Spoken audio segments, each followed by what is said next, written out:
আসসালামু আলাইকুম ওয়া রাহমাতুল্লাহি ওয়া বারাকাতুহু।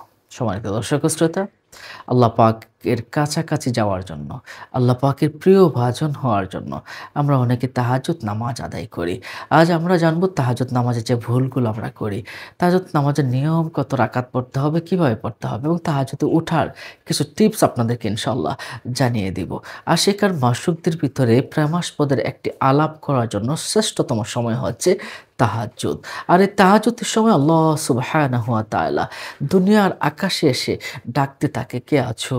কে আছো? আমার কাছে কি চাবে? রিজিক চাবে? রিজিক চাও, আমি তোমাদেরকে রিজিক দান করব। কে আছো? আমার কাছে চাকরি চাচ্ছ? বিয়ে করতে চাচ্ছ? আমার কাছে যা চাবে আমি তোমাদেরকে তাই দিব। প্রতিদিন রাতের বেলায় আল্লাহ পাক এভাবে ডাকতে থাকেন। যারা জ্ঞানী, যারা বুদ্ধিমান তারা তো এই তাহাজ্জুদ নামাজ পড়ে থাকেন। সম্মানিত দর্শক শ্রোতা, তাহাজ্জুদ নামাজের সময় আমরা বেশ কিছু ভুল করে থাকি। আর এই ভুলগুলো করার কারণে আমাদের নামাজগুলো কিন্তু অনেক সময় মিস্টেক হয়ে যাচ্ছে বা হচ্ছে না। তো এমন কি আছে ভুলগুলো? দেখুন, আমরা তাহাজ্জুদের সময়ে আমরা এমনটা করি। অনেক সময় এশার নামাজ না পড়ে আমরা ঘুমিয়ে যাই। ফরজের বিষয়টা আমাদের অত্যধিক গুরুত্ব দিতে হবে। তারপর তাহাজ্জুদের বিষয়টা অবশ্যই আমাদের মাথায় রাখতে হবে। সম্মানিত দর্শক ও শ্রোতা, এছাড়াও তাহাজ্জুদের সময় আমরা এই কাজটা অনেকেই করি যে আমরা রুকু সেজদাগুলো খুব দ্রুতই করে ফেলি এবং রুকু সেজদাগুলো যেভাবে করা উচিত, আল্লাহর কাছে যেভাবে চাওয়া উচিত সেভাবে আমরা করছি না। আবার অনেকে আমরা এটা মনে করি যে তাহাজ্জুদের নামাজ মনে হয় ৮ রাকাতই পড়তে হবে বা ১২ রাকাতই পড়তে হবে। না, না, না। বিষয়টা এমন নয়। ৮ রাকাত নয়। ২ রাকাত থেকে নিয়ে ১২ রাকাত। আপনি যত রাকাত পড়তে পারেন কোনো সমস্যা নেই। ২ রাকাতও পড়তে পারবেন, ৪ রাকাতও পড়তে পারবেন, ৬ রাকাতও পড়তে পারবেন, ৮ রাকাতও পড়তে পারবেন, ১২ রাকাতও পড়তে পারবেন। আপনার ইচ্ছা অনুযায়ী আপনি পড়তে পারবেন। নিশ্চয়ই বিষয়টা বুঝতে পারছেন সম্মানিত দর্শক ও শ্রোতা। তাহাজ্জুদ নামাজ এর সময় যদি আপনি এশার সময় যদি বেতের পড়ে ফেলেন, তাহলে কি তাহাজ্জুদ নামাজ পড়া যাবে না? অবশ্যই পড়া যাবে। তাহাজ্জুদ নামাজ বেতের যদি পড়ে ফেলেন তারপরও তাহাজ্জুদ পড়া যাবে। বেতেরের সাথে তাহাজ্জুদের নামাজের কোনো কি নেই, সম্পর্ক নেই। সম্মানিত দর্শক ও শ্রোতা, তো তাহাজ্জুদ আদায়কারী ব্যক্তির জন্য সতর্কতার জন্য যদি মিস্টেক হয়ে যায় তাহলে এশার পরপরই আপনাকে বিতিরের নামাজ আদায় করে নিতে হবে। আর যদি আপনার সর্বোচ্চ শতভাগ আপনার আস্থা থাকে যে অবশ্যই আমি হয়তো তাহাজ্জুদের নামাজের সময় উঠবই, তাহলে আপনি বেতনের নামাজটা পরেও পড়তে পারেন।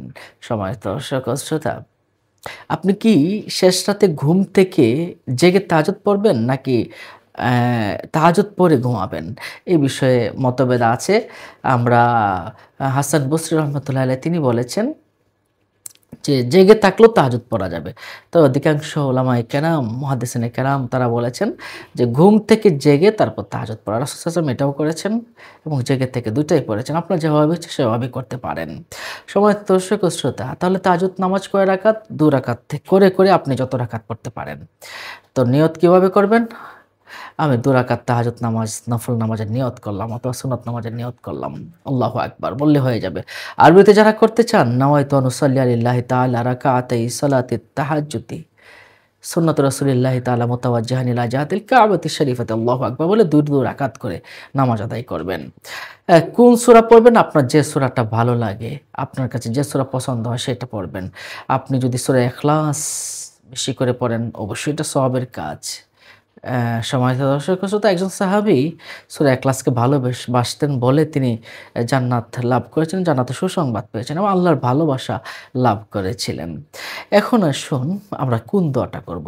আমরা আল্লাহর কাছে যে দোয়া চাই, রিজিকের জন্য হোক, আপনার চাকরির জন্য হোক, বিয়ের জন্য হোক বা আপনার যা কিছু প্রয়োজন আছে দুনিয়াতে সবকিছুর জন্য আপনি তাহাজ্জুদ পড়তে পারেন। তাহাজ্জুদ আল্লাহর কাছে চাইতে পারেন। এখন প্রশ্ন হলো আমরা ঘুমালে তো আর উঠতে পারি না। সেক্ষেত্রে আপনি কি করবেন?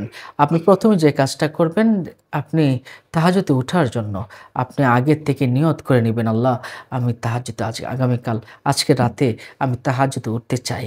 হয়তো আল্লাহ পাক আপনার ঘুম ভাঙিয়ে দিবেন। আর আপনি যদি ২ নাম্বার যে টিপসটা আমরা বলব, আপনি একটু আগে ঘুমাতে হবে। আপনি যদি ১২টা ১ টার সময় ঘুমান তাহলে কিভাবে উঠবেন? আপনাকে রাত ১০ টার সময় আপনাকে ঘুমিয়ে পড়তে হবে। তাহলে তাহাজ্জুদে ওঠাটা আপনার জন্য সহজ হয়ে যাবে।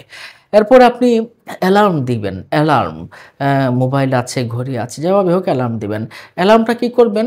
যেমন ধরেন ৩টা ১ মিনিটে দিলেন, আবার ৩টা ২ মিনিটে আবার ২ বার অ্যালার্ম দিবেন। তাহলে ১ম বার যদি একটু অলসতা লাগে, ২য় বার ঘুম ভেঙে যাবে ইনশাআল্লাহ। এরপরে আপনি খাবারটা একটু কম খাওয়ার চেষ্টা করুন রাতের বেলায়। তাহলে আপনি ভারী খাবার খেলে, বেশি খাবার খেলে বেশি অলসতা আসে। এজন্য ঘুম ভাঙ্গাটা একটু কষ্ট হয়ে যায়। অথবা আপনি সর্বশেষ যে কাজটা করতে পারেন, পরিবারের কাউকে বলে রাখতে পারেন, আমাকে তাহাজ্জুদে জাগিয়ে দিবেন। সম্মানিত দর্শক ও শ্রোতা, এই ছিল আজকের টিপস। সম্মানিত দর্শক ও শ্রোতা, তাহাজ্জুদের নামাজ তারাই পড়তে পারে যারা সৌভাগ্যবান। আল্লাহ পাক যাদেরকে পছন্দ করেন তারাই তাহাজ্জুদের নামাজ আদায় করেন।